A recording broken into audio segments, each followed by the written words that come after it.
welcome Caite Mae Ramos.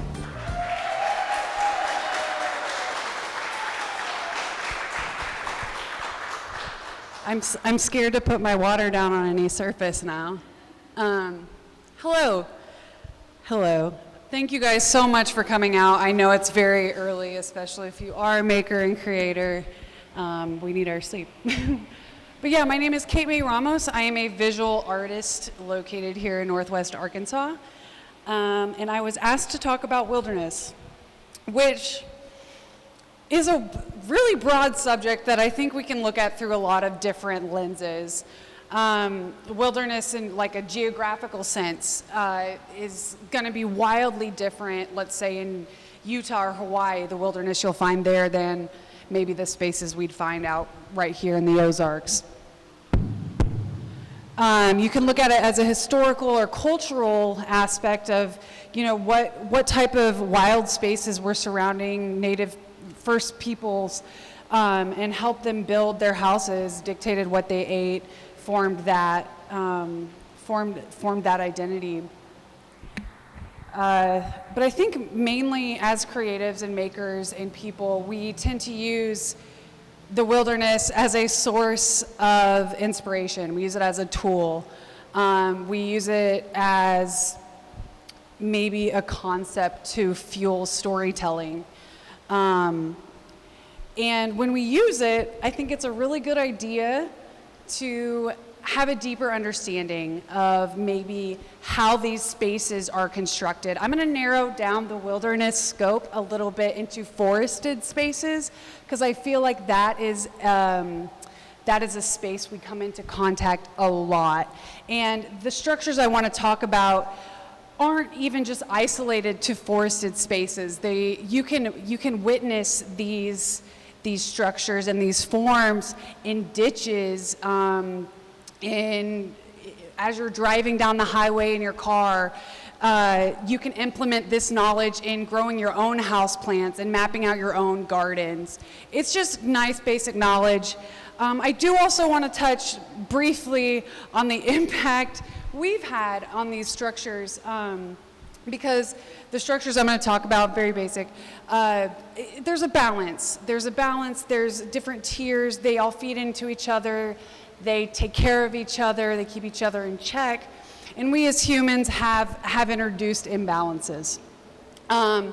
So I think as artists and creators, when we are using the wilderness as a source for our inspiration or as a source of comfort, it is, I don't want to say it's our responsibility, but it's maybe worth knowing maybe your local invasive species.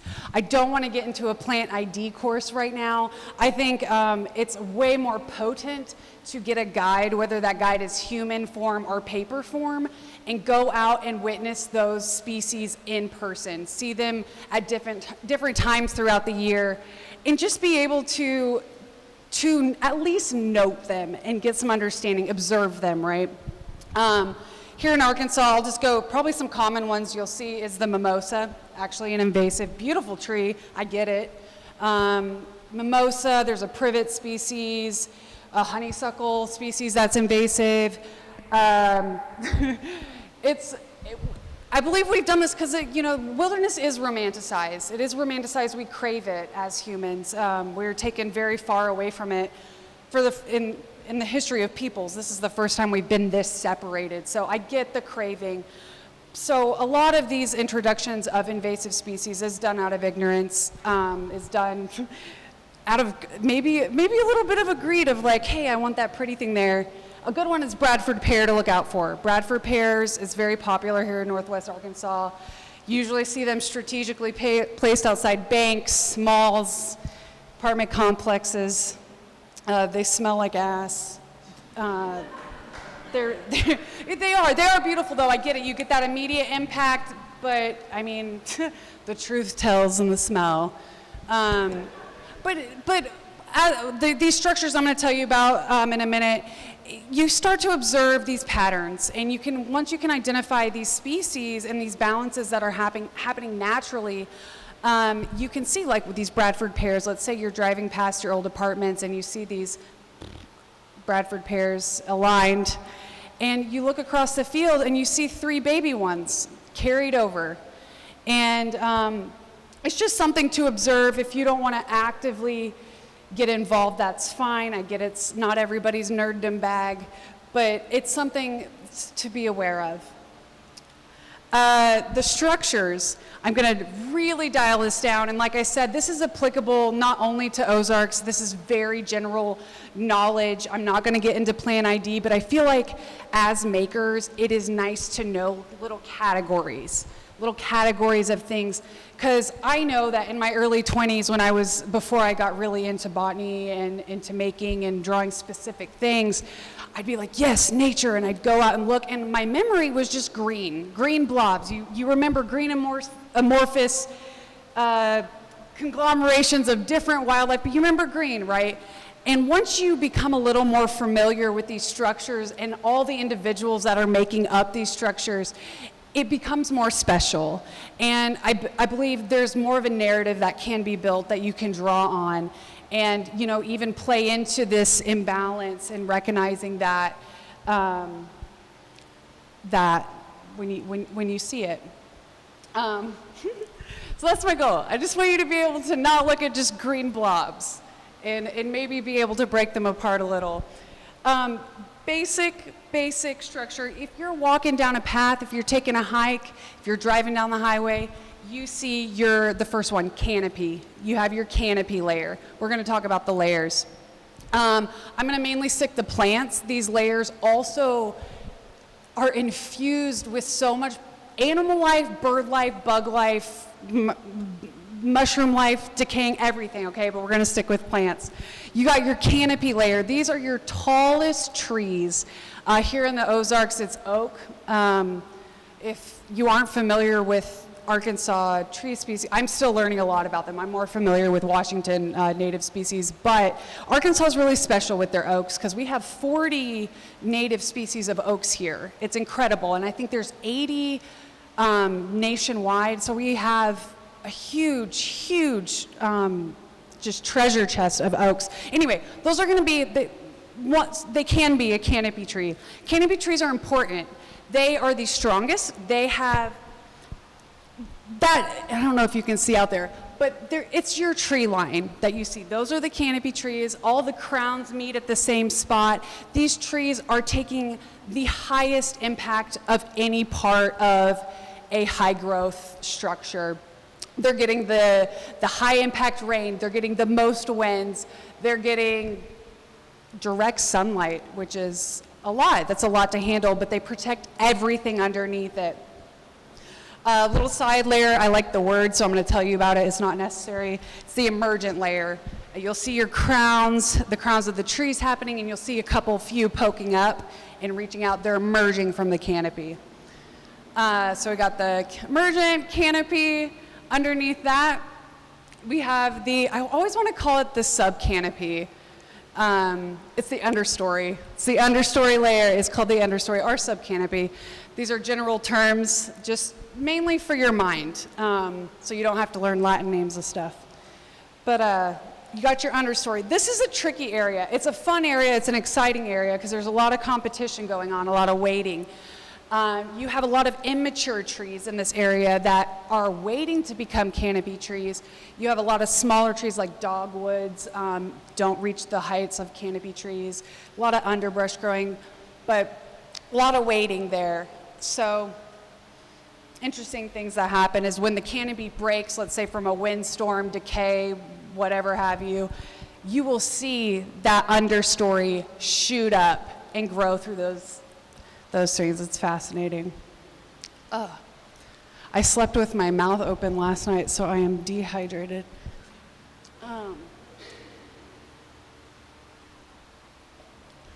Understory. I want to jump to my favorite layer, but there is a couple side layers. You got I won't touch on them too much. The herbaceous layer and the shrub layer. Shrub layer, woody stemmed plants. They do require a little more light than, let's say, your forest floor layer.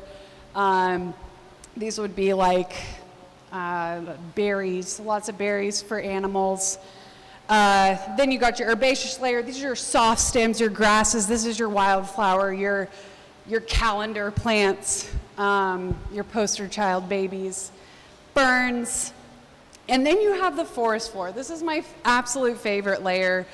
It is the most fascinating. Some people call it the recycling level. You have fallen twigs, you have mosses growing, so many bugs, carcasses, poop. I mean, everything is dropping down. It's beautiful. And you have the mushrooms happening. Everything important is happening at this layer, not only because is it visually stimulating. I mean, if you go on a hike with me, my head is down the whole time. It's terrible. I need to get out of that. But you got the baby twigs that have gathered moss and 80 different types of bugs, and there's a mushroom growing, because it is breaking down. These systems are in place, breaking down. Why? Why is this happening? Because it is directly connected to that soil that feeds all of those canopy trees that feed all of the growth that's happening everywhere else. It is the most beautiful layer ever. Sorry, I'm like getting chill bumps from thinking about it. Stupid. So yeah, those are your main layers, your good vocab words to have, and maybe, you don't have to be like, oh, look at that Quercus alba, the white oak. You can just say, look at these canopy trees, what a strong canopy this area has, or what a strong layer of undergrowth this area has. A couple other ones, those were the main ones. You can talk about the subfloor, which is where all your roots are, your worms, your underground animals, mycelium, just like the main part of the mushroom, because mushrooms are just a fruit, and the fruit of the mycelium. But you have the subfloor. I want to include vines, mainly because I'm going to try to sidetrack into houseplants, which is my heart. But I think vines should be involved. They're wild plants. I don't know. They're honestly so impressive, it's scary. And it does become scary in a lot of situations because they're so advantageous, because they have so much power and potency packed inside of them. And they'll go wherever they need to go. They are the most mobile. I don't know if I should make that statement, but they're very mobile for a plant, okay? They are able to get where they need to go. In rainforests, you'll see these plants these vines that will attach to a tree, look one way for feet, just dozens of feet, and once they break that canopy layer, they will become 5-foot, fenestrated, like slid out plant, completely different plant than they are. So those are all the layers, I think, just to consider when you're walking out in a forested area. Instead of just being like, yes, nature, you can be a little more like aware of the balance and the things feeding into other things. And I think that aids in maybe a future of caretaking and being a little more of a steward, or at least observing and passing on that information. I'm pretty much, I want to kind of talk about, I'll just drop a little fact. This is fun. Just want to talk a little fact about a houseplant. I think we all know, just talking about vines and invasive plants, linking that back, something to keep aware of, and just your consciousness of what you're bringing out into the wilderness, and maybe think about what you're questioning as like beautiful or sacred. I'm talking about a plant that holds a lot of sentimentality for people, so I'm not saying go throw away your pothos, but I just want to tell you about it. The pothos plant, everybody and their dog has it. It's a very common plant. It's resilient, it's a viner, so you can essentially grow it in a fart. It's so resilient in every single way. It is one of those plants that vine up a tree and change dramatically. Every single one we have in our house is a juvenile form. And once it shoots all the way up the tree, it becomes 3 to 5 foot leaves, right? And it's actually a very highly invasive plant in Hawaii right now. It is taking over their native species. It has been released out there for a long time, and it is damaging, highly damaging. So we don't really have to worry about the release of tropicals into tropical environments, but just something to think about.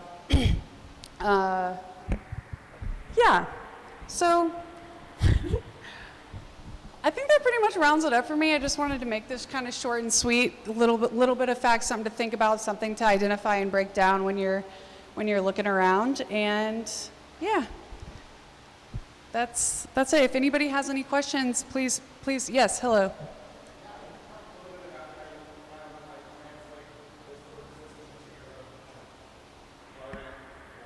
Yeah. Yeah, definitely. He asked, I don't know if it echoes, but he asked how these systems can translate into your own garden or growing practice in a really awesome way. There's actually a huge movement.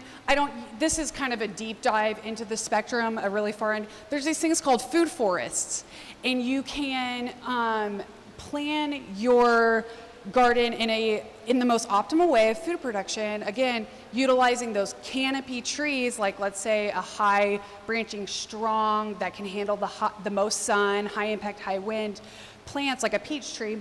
And then underneath that you would maybe do a shrub type berry producing plant like a blackberry, and just consider how all of that recycles down on each other.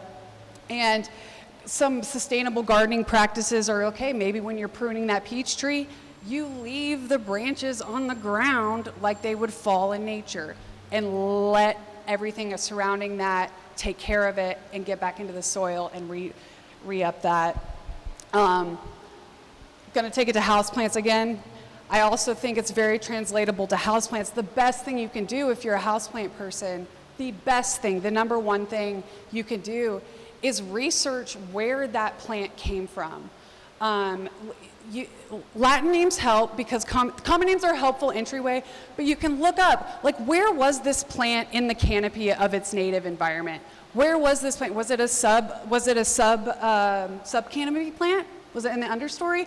Was it attached to the canopy trees? Or was it on the bottom of the floor? Learning and trying to mimic those environments is your great ticket to success. Mimicking the watering habits, the light, the soil type thing. So, yeah.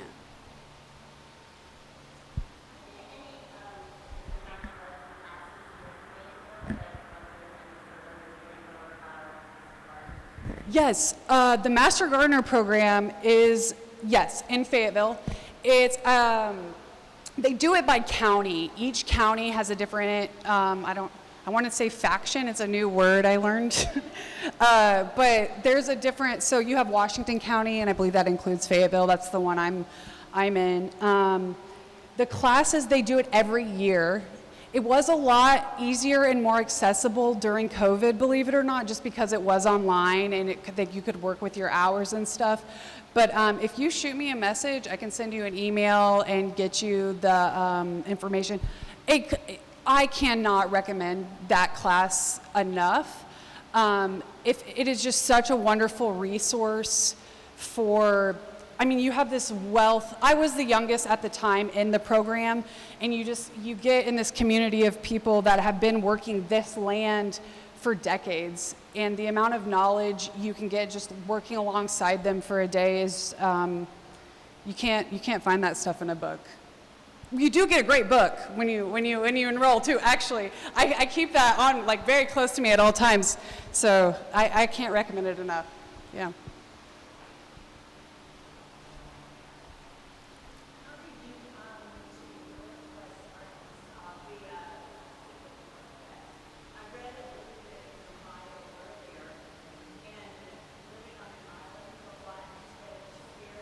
Yeah, I lived on the peninsula. Yeah. It is so different. So I grew up in Northwest Arkansas until I was 12. My mom has been here ever since. I attended college and spent the majority of my life in Seattle proper. My dad and my sister are over there. And after graduation, it was my dream, because I go way too far into stuff, into nerddom. I was like, I'm gonna move to the Olympic National Forest, and that's what I did. I wasn't fully off the grid, but I renovated an RV. I did humanure, gray water systems, foraging, all of it.